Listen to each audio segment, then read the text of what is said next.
Le second livre de Samuel, chapitre 2. Après cela, David consulta l'Éternel en disant « Monterai-je dans une des villes de Juda ?» L'Éternel lui répondit « Monte ». David dit « Où monterai-je » Et l'Éternel répondit « À Hébron ».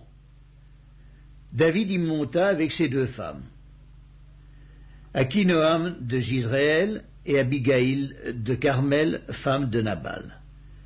David fit aussi monter les gens qui étaient auprès de lui, chacun avec sa maison, et ils habitèrent dans les villes d'Hébron.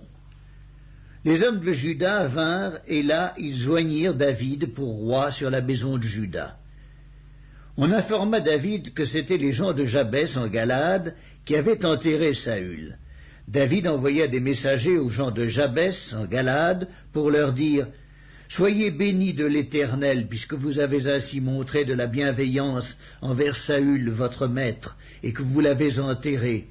Et maintenant que l'Éternel use envers vous de bonté et de fidélité, moi aussi je vous ferai du bien parce que vous avez agi de la sorte. Que vos mains se fortifient et soyez de vaillants hommes. Car votre maître Saül est mort, et c'est moi que la maison de Juda a oint pour roi sur elle. » Cependant Abner, fils de Ner, chef de l'armée de Saül, prit Ish-Boshet, fils de Saül, et le fit passer à Mahanaïm. Il l'établit roi sur Galaad, sur les Géshuriens, sur Jizréel, sur Éphraïm, sur Benjamin, sur tout Israël. Ish-Boshet, fils de Saül, était âgé de 40 ans lorsqu'il devint roi d'Israël, et il régna 2 ans. Il n'y eut que la maison de Juda qui resta attachée à David. Le temps pendant lequel David régna à Hébron sur la maison de Juda fut de 7 ans et 6 mois.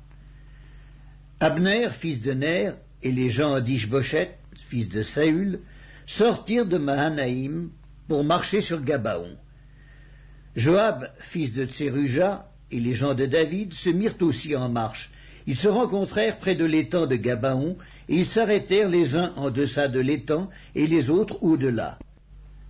Abner dit à Joab, « Que ces jeunes gens se lèvent et qu'ils se battent devant nous. » Joab répondit, « Qu'ils se lèvent. » Ils se levèrent et s'avancèrent en nombre égal, 12 pour Benjamin et pour Ish-Boshet, fils de Saül, et 12 des gens de David.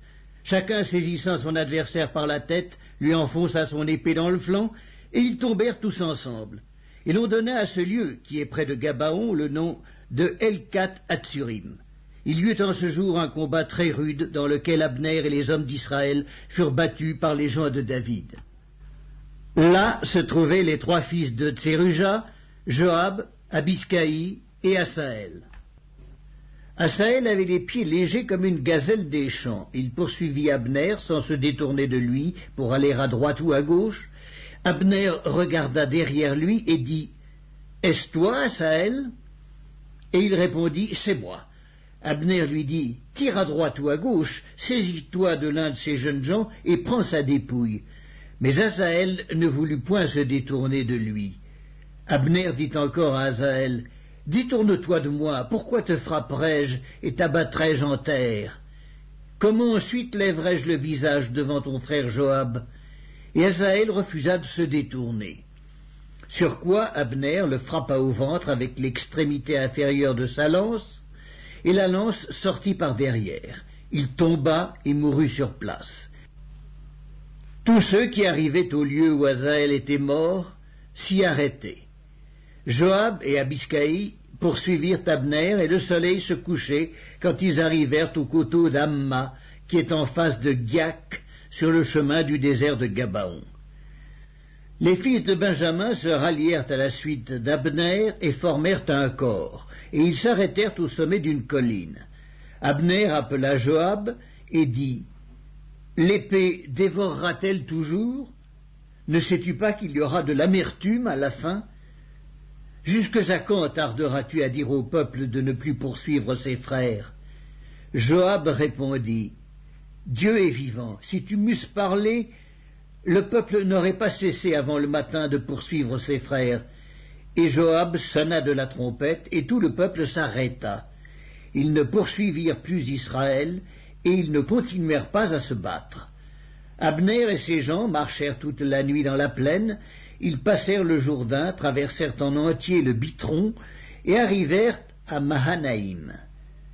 Joab revint de la poursuite d'Abner et rassembla tout le peuple. Il manquait 19 hommes des gens de David et Asaël. Mais les gens de David avaient frappé à mort 360 hommes parmi ceux de Benjamin et d'Abner. Ils emportèrent Asaël et l'enterrèrent dans le sépulcre de son père à Bethléem. Joab et ses gens marchèrent toute la nuit, et le jour paraissait quand ils furent à Hébron.